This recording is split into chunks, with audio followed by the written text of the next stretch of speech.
Welcome to Dreamy History, a place where the past drifts gently through your thoughts, where stories unfold like slow-moving clouds, soft and unhurried. Tonight, we take a long, quiet walk through the centuries, tracing the evolution of something as mundane, and yet as quietly important as land registration in the Ottoman Empire. But first, before we begin, take a deep breath, inhale gently, and exhale slowly. Let the weight of your day melt away. Dim the lights, sink into your blanket, adjust your pillow, and let yourself grow still. There is no rush here, no urgency, only the rhythm of another time, a quieter world where ink met parchment and dusty feet walked slowly across uneven ground to record who owned what and why. Tonight's journey will be long, unhurried, and just detailed enough to let your mind wander and then drift. Let us begin. In the dim, early morning hours of a late spring day, long before the sun fully rises over the quiet fields of Coram, a subtle transition occurs. The air, still cool from the night, begins to stir gently as the faint light of dawn brushes against the thatched rooftops and stone walls of the modest Anatolian village. You, a farmer's son or daughter, depending on the generations stir beneath a hand-woven wool blanket, not from urgency, but from the instinctual rhythm that governs your daily life. There is no need for a clock. The day is timed by habit and necessity.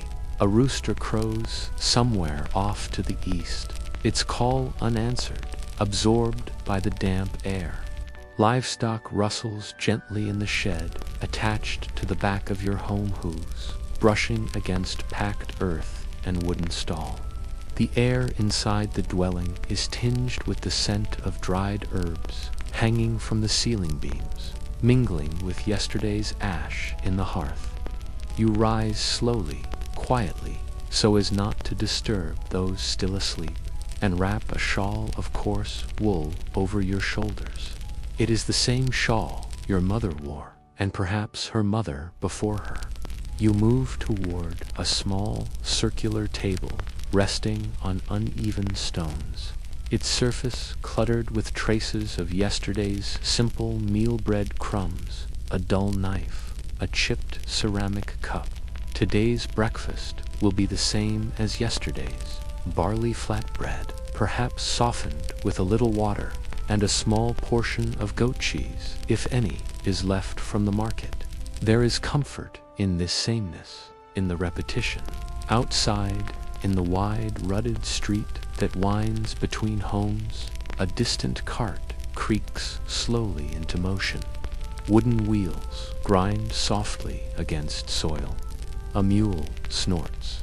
Across the way, a neighbor brushes dust from her stoop, her movements slow and deliberate. And yet, as unchanging as this morning may feel, it bears quiet significance. For you have heard that a scribe from the Bey's office passed through a nearby village. He spoke to the headman quietly about the coming Tererth Estates land survey. Not this week, not even this month, but soon.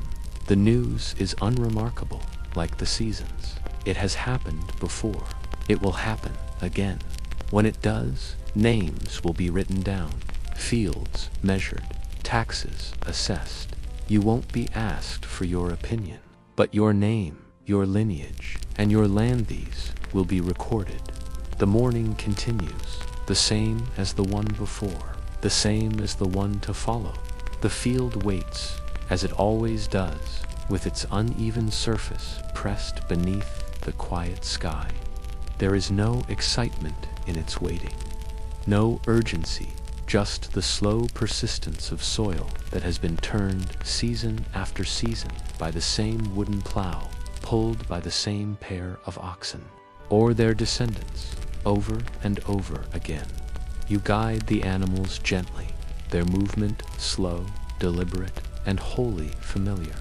Each hoofstep presses into the ground with a soft, dull sound, accompanied by the low creak of worn yoke wood and the distant call of unseen birds. You do not speak. The field does not require conversation. You move in lines, long, crooked lines that mimic the movement of your father before you and his father before him. Your hands, dry and cracked, grasp a cloth sack filled with millet seeds. You dip your hand in, scatter a small handful, then repeat. You do not look where they fall. You know the rhythm, the path, the arc of your throw. It has not changed. There is no innovation here, only routine. The land is not yours. You know this, though no one reminds you aloud. It is held by the Sipahitha, cavalrymen granted the right to its income in return for his loyalty to the Sultan. The Sipahi likely lives far from this field. You may never have seen his face, but the Defter, the imperial ledger, knows his name. It also knows yours, or soon will. It knows that you sow millet on a quarter kiftlik, that you have 2 oxen, that your soil is sandy, that the yield is modest, suitable for basic consumption, and that you are obligated to surrender a fixed portion of it. Your labor is measured, valued, and taxed even, though you never see a coin exchanged. What matters is that it is recorded. You pause occasionally to wipe your brow with the sleeve of your robe. The sun is rising now, but slowly. There is no rush. There never is. You move to the next row. You sow again. It is the same seed, the same ground, the same gesture, and again. And in the distance, beyond the visible ridges of the field, there are men in turbans with long scrolls, sharpening their quills, preparing to come and ask questions. You do not fear them. You do not welcome them. They are simply part of the land, like the furrow, like the ox. By mid-morning, the sun has lifted just enough to cast shadows that stretch like threads across the village square. Here, near the old stone fountain, its basin, carved generations ago from a single slab of rock, people begin to gather. Not with urgency, but with the unspoken understanding that this is what mornings are for. To fetch water, to share soft words, to nod silently at passing thoughts. The fountain trickles slowly. Its water is cool, slightly metallic, and clear. The women arrive first, their clay jugs balanced with practiced ease upon hips or shoulders. Their headscarves, once brightly dyed, have faded to soft browns and washed out reds under years of sun and dust. They speak in low tones, barely more than a murmur. Not secrets, not quite just conversations, softened by routine and fatigue. Nearby, an elderly man adjusts the wrap of his shawl. He leans heavily on a carved stick, its surface smooth from years of use. He doesn't speak, not at first. He watches. Another man joins him, then another. They squat on their heels, backs slightly rounded, facing the fountain and the movement of the square, as though watching a stage on which nothing ever truly changes. And then, quietly, one of them mentions it. The scribe, the Tarir, the Defter. Not here, not today, but coming. Passed through Sorgan just last week, they say. Had a long conversation with the muter there, asking questions, measuring walls, counting goats. The details drift through the air like dust, light and No one reacts strongly. The arrival of the land registry officials is neither surprise nor spectacle. It is a part of life, like planting, or rain, or taxes. Something that appears with regularity, leaves behind new records, and moves on. You've seen it before. Most of the elders have too. Still, there's an uneasiness in the routine. What if the land is measured differently this time? What if the yield is judged to lore, too high? What if someone's name is left off the scroll or added in error? But no one voices these thoughts directly. Instead, a woman tightens the rope around her water jug. A man coughs softly into his sleeve. A child, barefoot, kicks at a pebble and watches the ripples in the fountain's basin. And slowly, the square empties again. The water still flows. The news, whispered and accepted, fades into the day. The clerk does not arrive with ceremony. There are no trumpets, no banners, no entourage. His entrance into the village is marked only by the steady, rhythmic sound of a donkey's hooves tapping against the hardened path, one slow beat after another. The donkey carries bundles neatly wrapped scrolls in faded cloth, an ink satchel made of goatskin, and a small travel pack that contains little more than dried figs, old bread, and a flask of vinegar water. The clerk, perhaps in his mid-40s, is neither tall nor short, neither imposing nor invisible. His robes are simpler, deep shade of wool blue that has faded around the edges. His turban, once starched, now leans slightly to one side. His eyes are weary but observant. He carries with him no weapon, only a wooden stylus and a reed pen, both wrapped tightly in cloth to preserve their tip from splintering. He dismounts with slow care, stretching his back with a soft grunt. His knees are stiff from travel. The donkey, unmoved by the change of pace, wanders toward the village trough. Children peek from behind a corner. A woman draws her veil a bit closer, not in fear, but in modest reflex. The muter alerted earlier by a passing messenger, or perhaps the whispers at the fountain, comes out to greet him. They exchange pleasantries with no urgency. The muter offers shade beneath a fig tree near the edge of the square. The clerk accepts with a nod. A stool is found slightly wobbly, missing a leg brace. It will do. And then the ritual begins. The clerk unwraps the satchel with quiet precision. First, the ink. One vial for black, one for red. Then the quill, which he dips to test the consistency. A scroll is unfurled, not the official defter yet, but a travel log for notes and calculations. He asks the first questions. Always the same name, father's name, number of adult sons, cultivated plots. Each answer is received with a patient nod, each written down with mechanical grace. The questions never change, and neither do the expressions of those answering them. This is the beginning of the career, but it is not loud, it is not swift. It unfolds like parchment under a slow breeze, measured, quiet, and completely expected. The village adjusts itself around the presence of the clerk. Children stay farther from the square. Meals are cooked with less chatter. The day stretches longer, marked by ink strokes and idle waiting. The clerk does not smile.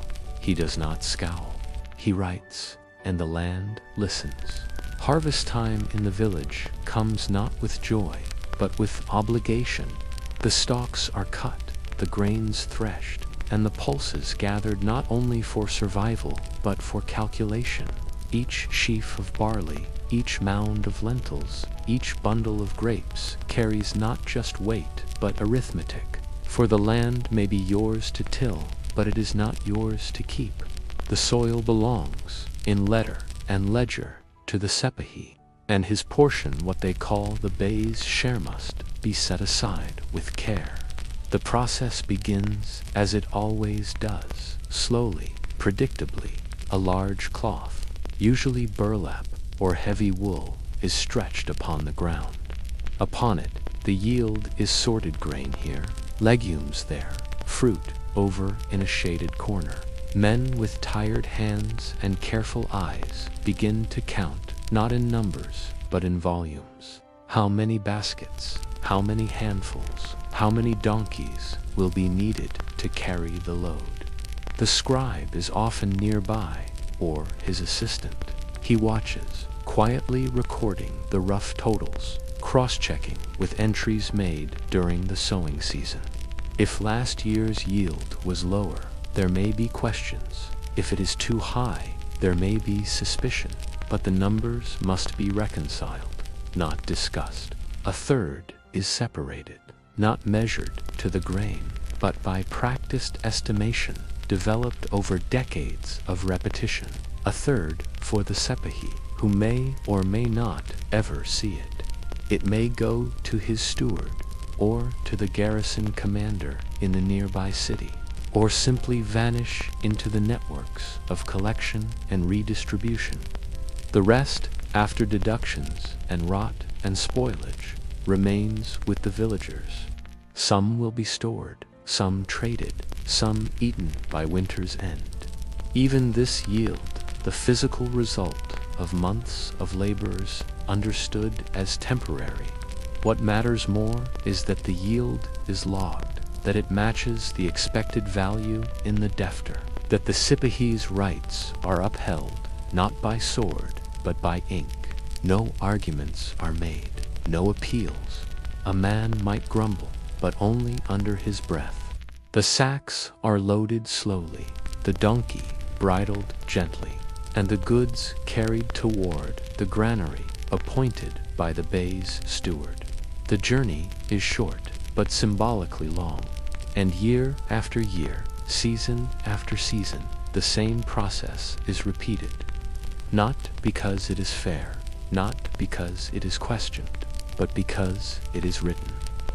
Evening arrives slowly in the village, like cooled wax in a half-burnt lamp.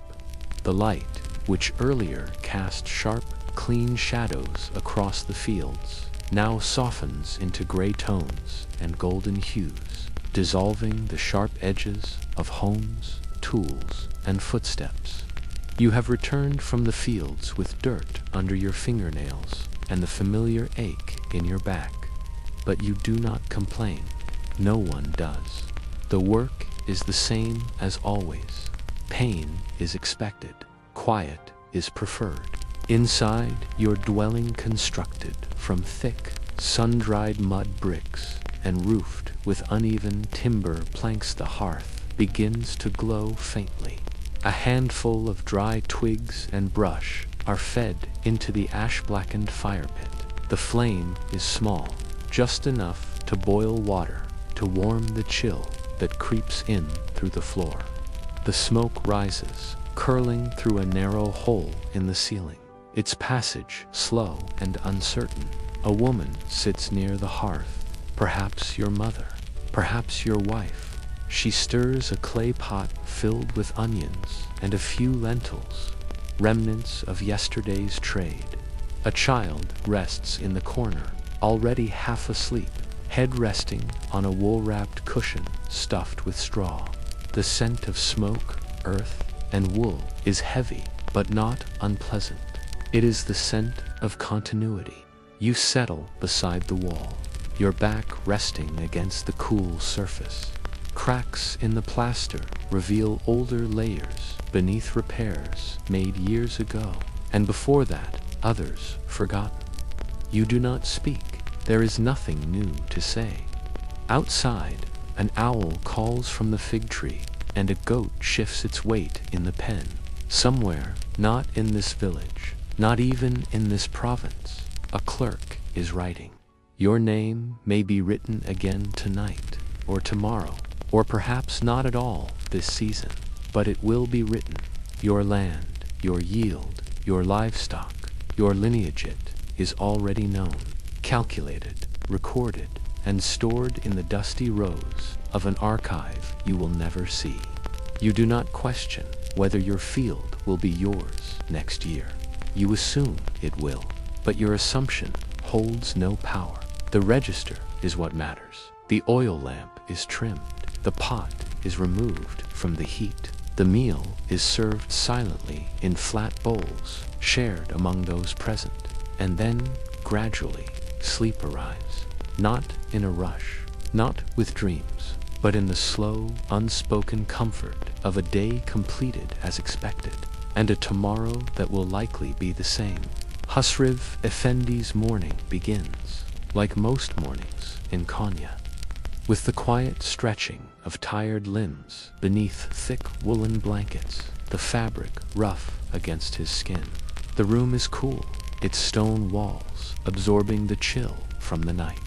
The air smells faintly of dust and incense, remnants of the evening's prayer and the soft, muted glow of candlelight that lingered long after dusk. The house, tucked in one of the quieter alleys of the city, offers no luxury-only functionality. His bed is simple, a low, hard mattress stuffed with cotton, and the floor beneath is covered with a modest carpet, woven with geometric patterns that have begun to fade over time. His eyes flutter open to the sound of birds' pigeons, perhaps cooing from the roof just above his head, the faint scraping of metal against stone.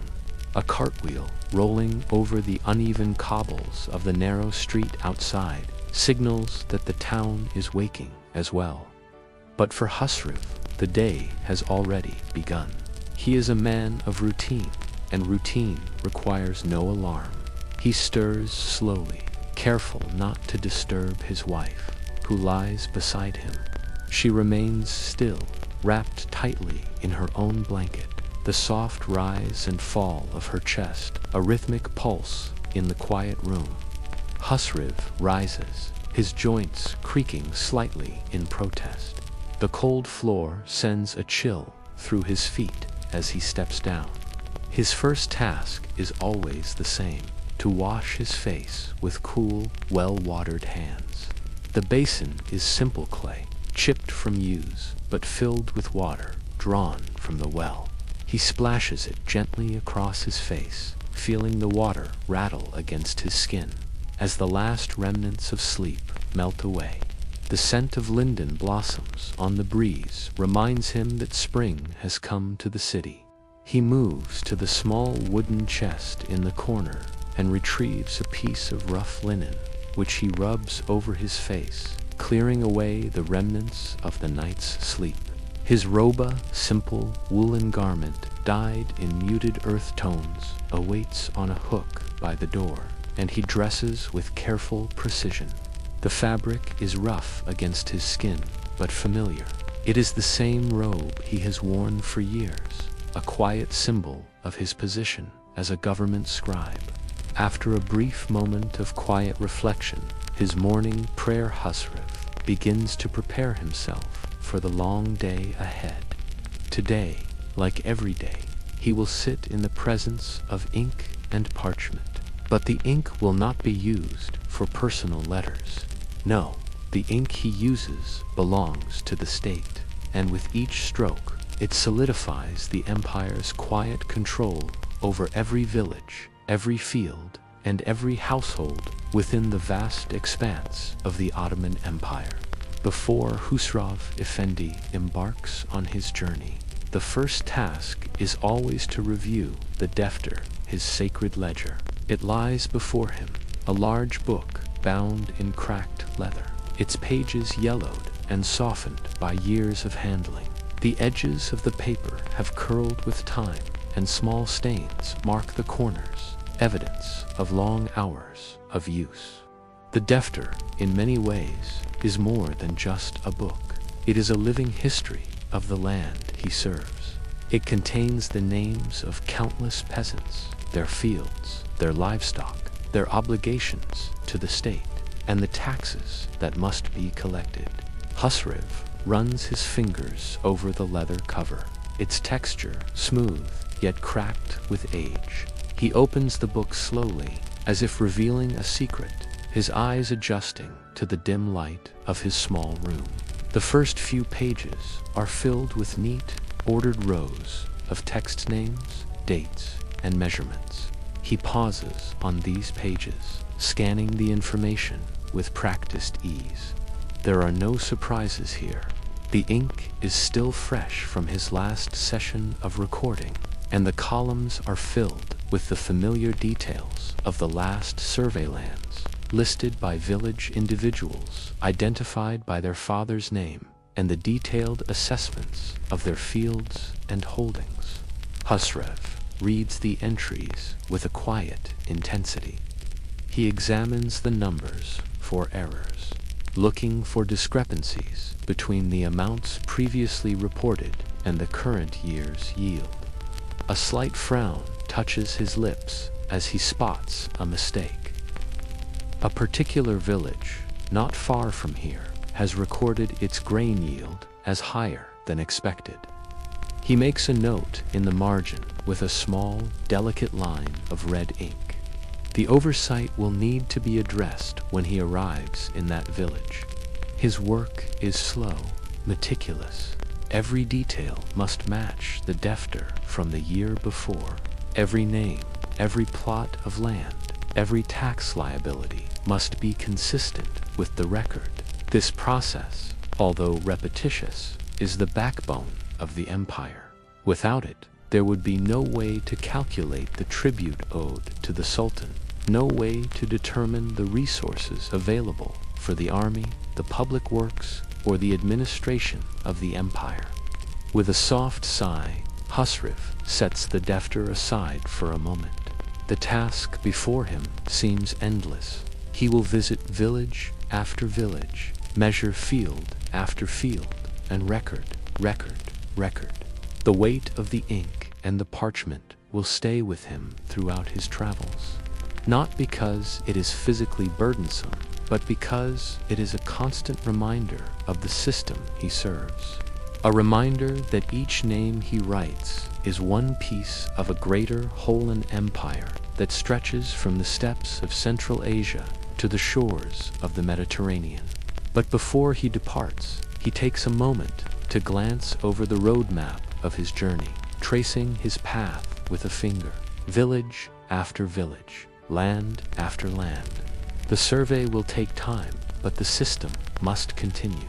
Husrev Effendi does not rush as he prepares for his journey. The day has already begun with its steady progression, and now there is only the inevitable march of time. After a simple breakfast, a piece of stale bread and some dried figs, he steps outside into the cool morning air of Konya. The sky is pale, washed in the soft hues of dawn, and the streets are empty, save for the occasional donkey cart lumbering by. He looks to his mount, a sturdy brown horse named Karaman, already saddled and ready. The leather saddle creaks slightly under the weight of his body as he swings his leg over, adjusting his robe to sit comfortably in the stirrups. The journey to Aragli is long, over 50 miles of uneven terrain, but it is a path he knows well. Each bump in the road, each turn around a small copse of trees or crumbling stone wall has been memorized over the years. His destination is clear. Another village, another day of questioning, measuring, and writing. The road stretches out before him, winding through the steppe and the distant hills. There are no companions for Husrev on this journey, no fellow clerks or assistants to share the burden of the day's work. It is just him and the road, the slow clip-clop of Karaman's hooves echoing on the hard-packed earth beneath. Occasionally, a passing farmer or merchant will greet him, but there is little to distract him. His thoughts drift, as they often do during these long rides, back to the defter, the book that defines his life and the lives of so many others. As he moves farther from Konya, the landscape shifts. The broad plains give way to low hills covered in thick, dry grasses. The air smells faintly of sagebrush and dust. A few hours into his ride, Husrev pauses at a spring to refill his water flask, the cold water shocking against his tongue. He rests briefly, allowing the quiet hum of nature to fill the spaces between his thoughts. There is no hurry. The villages will be there when he arrives. The fields will be measured, and the ink will be written. The sun is high in the sky now, and the heat begins to settle in the land. But Husrev presses on, his horse trotting steadily under him, his mind drifting back to the task at hand, the defter, the names, the land, and the empire that binds them all together. By the time Husrev arrives in Eragli, the sun is already beginning to dip toward the horizon. The village is small, perhaps no more than a few dozen homes scattered along a narrow street. The buildings are simple, made of clay, with thatched roofs and walls that seem to have been patched and repaired 100 times over the years. The scent of cooking fires wafts through the air, mingling with the earthy smell of the nearby fields. As he dismounts, Husrev stretches his back, which has become stiff from hours in the saddle. His horse is led away by a young boy who looks up at Husrev with wide eyes before hurrying off. The muter, the village headman, steps forward to greet him, his face impassive but polite. There is no formal ceremony. This is a routine that happens regularly in villages all over the empire. The Tahrir is neither an event nor an occasion. It is a procedure that must be followed, like so many other tasks of daily life.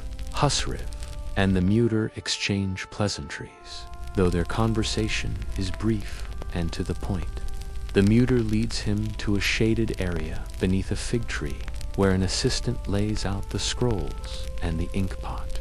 The village seems to watch quietly from the edges of the square, as though they know what is to come, and they know, too, that nothing will change. Husrev sets up his station with methodical precision. His quill is tested first, dipped in the ink, to ensure it is ready to write. The muter stands nearby, a slight frown of concern crossing his face as the first questions are asked. The names, the land measurements, the crops grown, all the same questions Husrev has asked in every village. The answers come slowly, sometimes haltingly, as the villagers are not always familiar with what is required of them. Some are uncertain of the exact size of their fields. Some do not know how many sheep they own. But Husrev writes them all down with a steady hand, his movements deliberate and methodical, the rhythm of his pen a lullaby of bureaucracy.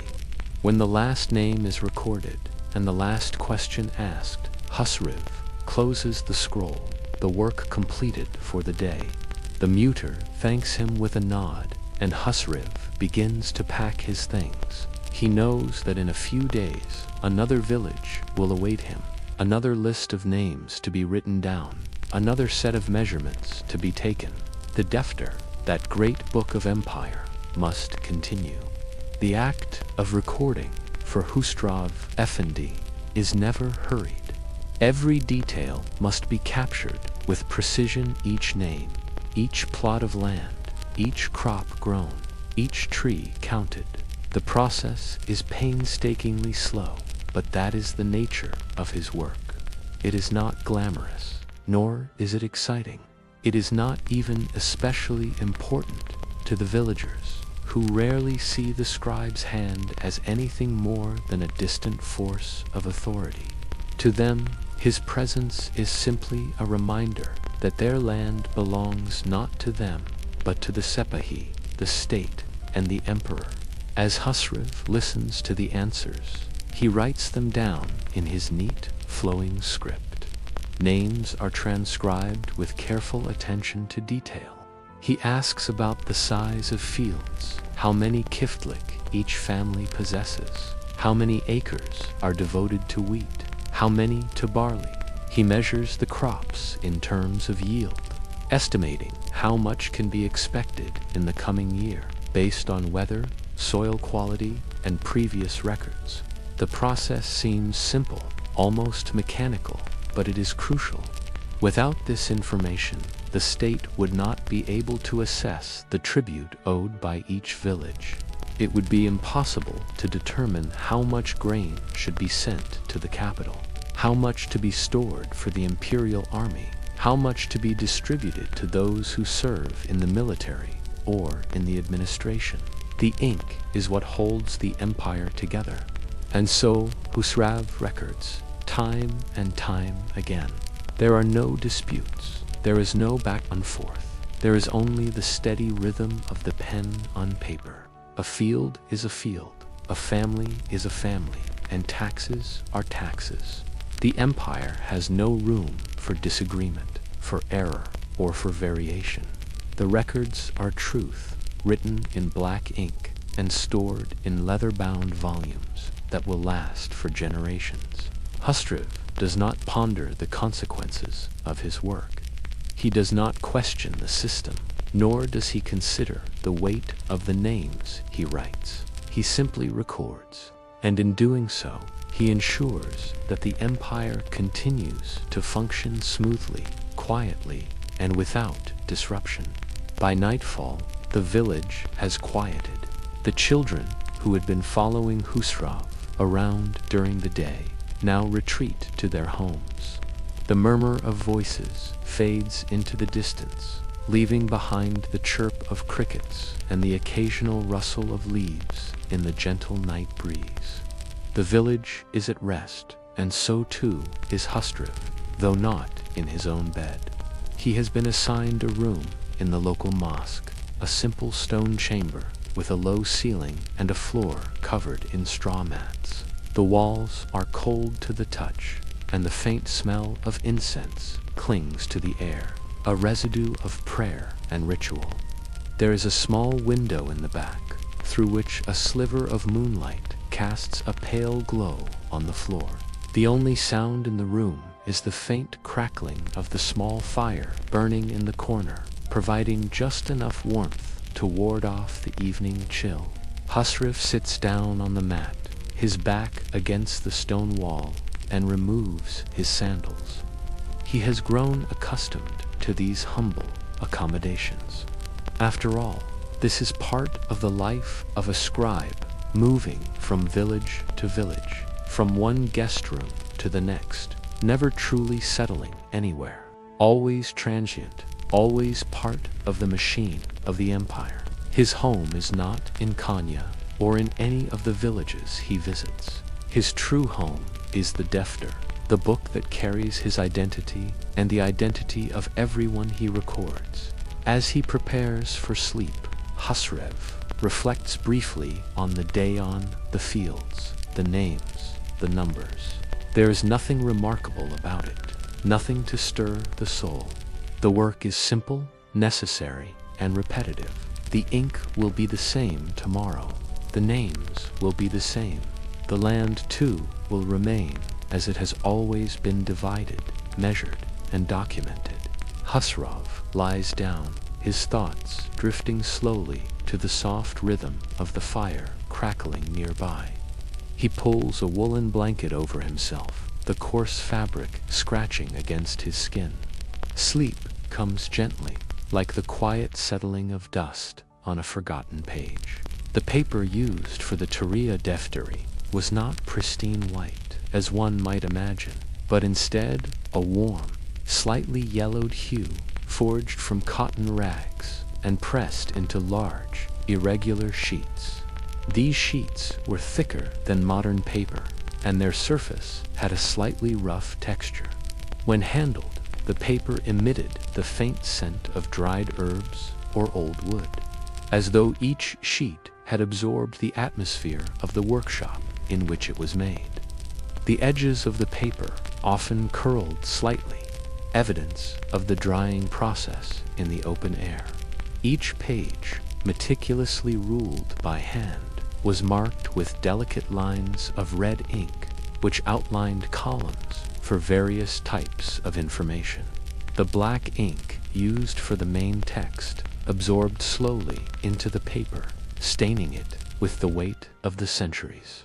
There was no rush, just slow, deliberate marking, each word and line recording names, places, and measurements that would outlast generations.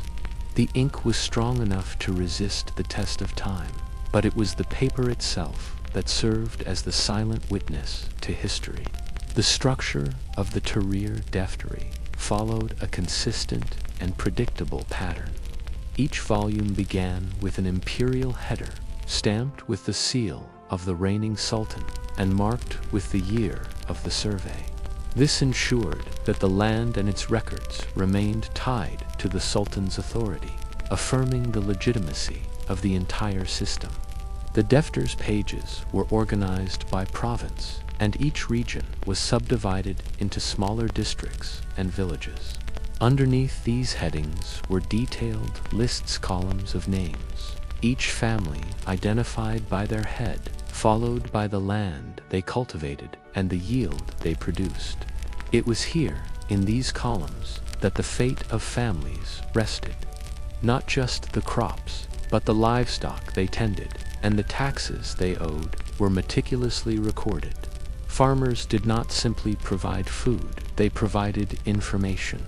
A plot of land might be defined as arable or non-arable, but these distinctions weren't just labels. They determined whether taxes were levied or if exemptions applied. The entries in the Defter were systematic, as precise as the surveying tools used to map the land. Each entry, once recorded, became a permanent part of the empire's bureaucratic machinery. The Kanunum served as the backbone of the Tahrir system, a legal code that guided the actions of every scribe, landowner, and tax collector. This code was not written for the general public, it was a set of internal laws intended for bureaucratic use. It provided a detailed framework for how land should be classified, how taxes were assessed, and even how disputes were to be settled. Every scribe was expected to be intimately familiar with the Kanunum. It was not a document to be questioned, but to be followed with precision. It dictated the categories of land fields, orchards, pastures, and vineyards, and established how each was to be taxed. For example, a field of wheat was taxed at a certain rate, while vineyards were taxed differently, their value assessed based on the quality of the crop. The Kanunum was not just a set of rules. It was a living document, constantly updated by the state to reflect changes in agriculture, economics, and warfare. It protected the Sultan's interests, ensuring that the wealth of the empire could be extracted systematically from the land, its peasants, and its cities. The Kanunum was the silent force behind the vast bureaucratic machine. While the Tahrir Deftery is often remembered for its role in documenting the lives of ordinary peasants, there was a hidden layer of artistry and skill beneath the surface, the maps. These were not elaborate works of art, but simple, hand-drawn representations of the land, designed not to inspire, but to inform. In every provincial defter, maps were included, small sketches that depicted the boundaries of the lands under survey. Fields were often shown as rectangular plots, sometimes with rivers or roads marked in faint ink. Villages were identified by their name and the size of the surrounding farmland. The maps were not meant to be beautiful, they were functional. They were there to illustrate the measurements, to confirm the locations of boundaries, and to ensure that the taxes were correctly levied. Despite their simplicity, these maps were incredibly important. They helped scribes and tax collectors navigate the vast expanse of the empire, linking the written word with the physical reality of the land. They showed not just ownership, but how the land was worked, who controlled it, and how it interacted with the environment. The maps were silent witnesses, with no voice but the one granted by the state. Once the Tahrir Deftery was complete, the volume was placed in the archivist's large, often windowless room, where the defter could be preserved for future reference. The archives, which could be found in every major provincial capital, were typically filled with shelves made of wood or stone, each row stacked with carefully stored books, These shelves were organized with precision, every defter marked by province, year, and the name of the scribe. The act of storing the defter was not simply a matter of filing away documents. It was an act of empire building. The archives were where the very identity of the Ottoman state was kept. The documentation of every field, every farm, every village, and every tax assessment. The state did not rely on memory. It relied on the written word, sealed and stored in these darkened rooms. These records were often not consulted regularly, but were instead retrieved when necessary during disputes, for taxation purposes, or as a historical reference. Over the years, the shelves would grow thick with the weight of countless defters, each marking a chapter in the empire's history. While much of the land remained untouched and unchanged, the defter served as the permanent record of who owned what, who owed what, and where the empire's wealth flowed. Despite the meticulousness of the Turiya process, errors were inevitable. They were not glaring mistakes, but small, quiet discrepancies that would often go unnoticed unless someone took the time to dig deep into the records. Sometimes, a name was spelled incorrectly. Other times, the boundaries of a plot of land were slightly off. The amount of grain harvested might have been overestimated, or the number of sheep underreported. But these errors were not disastrous. They were simply part of the system, which relied on the ebb and flow of human fallibility. The Ottoman state, vast and ever-expanding, could not afford to pause for every small mistake. Instead, the system moved forward with the same slow precision, correcting itself as it went. If discrepancies were found, they were noted perhaps in the margins of a defter or in a side ledger, where a scribe would make a small mark to indicate a revision. But even then, the correction was subtle. There was no dramatic re-recording of history. The empire's bureaucratic apparatus was designed to adapt, not to stop. These small errors, quietly woven into the fabric of the state's records, were part of the larger tapestry. The empire was built not on flawless execution, but on repetition, consistency, and the belief that small mistakes could be absorbed into the machine. Inside the imperial palace, behind thick wooden doors and arched windows, the Bazdefterder, the chief treasurer, sits in his austere office. The room is large, but sparsely furnished, with only the bare essentials needed for his work. A heavy wooden desk, several shelves lined with scrolls, and an ornate rug covering the cold stone floor. The walls are adorned with simple calligraphy, reminders of the Sultan's will and the empire's reach. Despite the grandeur of the palace, the office itself feels quiet, even lonely.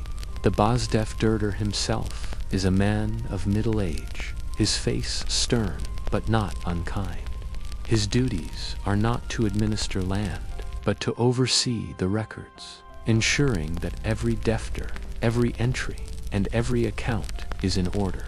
He reviews the paperwork with a quiet precision, ensuring the numbers add up and that the tax revenues match the assessments. There is no room for error here, no room for mistakes. As he glances through the defter, the weight of responsibility rests upon his shoulders. Each inked entry is a piece of an intricate puzzle. His signature, simple yet authoritative, ensures that everything is aligned with the will of the Sultan.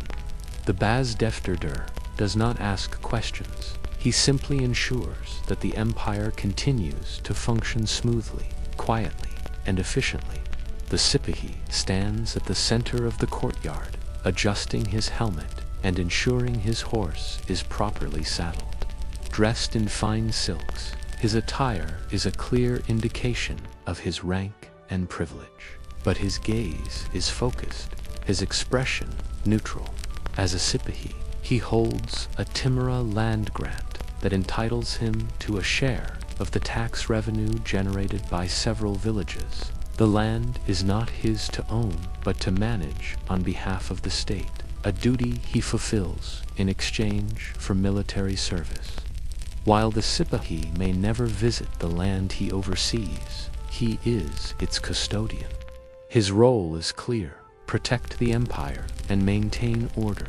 In return, the Timur ensures his livelihood and status. The land's income assessed through the Tahrir Defter is a key part of the empire's economy. A portion of the tax revenue is sent to the Sipahi, the rest to the state. The Sipahi does not concern himself with the day-to-day operations of the land. He does not plant seeds, harvest crops, or repair fences. Instead, his role is to collect the taxes, ensure the peasants' loyalty, and defend the empire when called upon. His power is largely symbolic, a reflection of his military service and the trust placed in him by the Sultan. In a small, dimly lit room near the Sublime Porte, the clerks of the imperial chancery work late into the night, their movements slow but deliberate.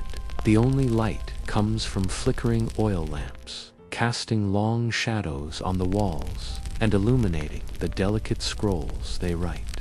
The air smells faintly of ink and parchment, the scent of bureaucracy. These men, dressed in simple but well-tailored robes, are the true power behind the empire. They do not wield swords, nor do they control lands. Instead, they wield pens, ensuring that every decree, every tax assessment, and every land record is recorded in triplicate. The work is monotonous, but it is vital to the functioning of the state. They sit at low desks, hunched over scrolls, their quills scratching against the paper in a rhythm as consistent as the passage of time. The work of the chancery is unremarkable to the common person, but it is the lifeblood of the empire. It is through these records that the Sultan maintains control over his vast territories. Every decision made in the capital is documented, filed, and stored for future reference. The night shift is quiet, filled with the soft rustling of paper and the occasional sigh of a tired clerk. There is no applause here, only the steady work of empire building. The Waqf is a cornerstone of Ottoman society, a charitable endowment that ties the elite to religious institutions and public welfare. It is the aristocracy's way of ensuring their name lives on long after they are gone. The land, once granted to a Sipahi or a noble family, may eventually be dedicated to a Waqf, removing it from the realm of taxation and placing it under the care of religious authorities. For the elite, the creation of a waqf is not merely an act of charity, it is an investment in their legacy. The income from these lands supports mosques, schools, hospitals, and orphanages. It ensures that their wealth continues to serve the public, even in death. It is a way to demonstrate piety and generosity, but also to consolidate power and influence within the religious community. A Waqf is not just a piece of land, it is a statement. It is a mark of distinction, ensuring that the elite's contributions to society are not only acknowledged, but also memorialized. The lands of a Waqf may be exempt from the Tahrir tax assessments, but they are still closely monitored. The scribe records the details of the waqf, ensuring that its revenue is directed according to the donor's wishes. In the end, the waqf is both a charitable act and a political one. Once a year, the Sungjok Bey, the provincial governor, makes his rounds. He is not a man of wealth or luxury. His role is more administrative than anything. The Sungjok Bey is the intermediary between the Sultan and the local peasants, ensuring that the emperor's will is enforced across the empire. His job is to inspect, to assess, and to ensure that everything is running smoothly. The Sanjak Bey arrives in the village, not with fanfare, but with the quiet authority of the state. He is accompanied by a small retinue, his assistants, scribes, and a few guards, but there is no need for grand ceremony. The villagers know the drill. The land will be measured, the taxes assessed, and the goods collected. It is a simple process, repeated every year, yet always marked by the same quiet tension. The Sanjak Bey listens as the muter reports the state of the village. He makes notes, asks questions, and inspects the land for any issues. There are no major surprises. The taxes are collected, the records updated, and the defter filled out once again. For the Sanjak Bey, it is a day's work. For the villagers, it is a reminder of the empire's reach and control over their lives. In the heart of Istanbul, in a quiet corner of the imperial palace, the real power of the empire is exercised by men who will never see the land they govern. These men scribes, record keepers, and administrators are the silent overseers of the empire's vast holdings. They hold no land of their own. They wear no military armor, but their pens are as powerful as any sword. Sitting at long tables covered with parchment, these men work tirelessly to compile and organize the data from the Tariad Efteleri that flow into the capital from every corner of the empire. They take the information recorded by local scribes and compile it into reports for the Sultan. Their task is not just administrative, it is an act of empire building. Through these records, they define the wealth and power of the state. The sultans rely on these overseers to maintain control over their distant lands.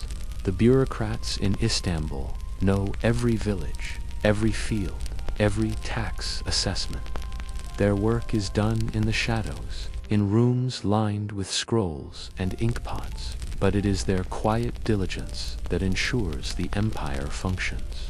They may never step foot in the villages they govern, but their records shape the lives of every peasant in the empire. And now, as our long journey draws to a close, let your thoughts drift gently, like pages forgotten in the archives, from muddy fields in Anatolia to the quiet pen strokes in Konya, to the whispering scribes beneath the tiles of Istanbul. The rhythm was always the same. Names, land, ink. The empire did not shout, it was recorded. It was memorable, and then it was forgotten. So tonight, as you settle deeper into your bed, know that you too are written in time, not in ledgers or land grants, but in quiet moments like this. Let the weight of the day release you. Let your breath slow. Let your mind wander across soft hills and warm lamplight, and drift gently into sleep.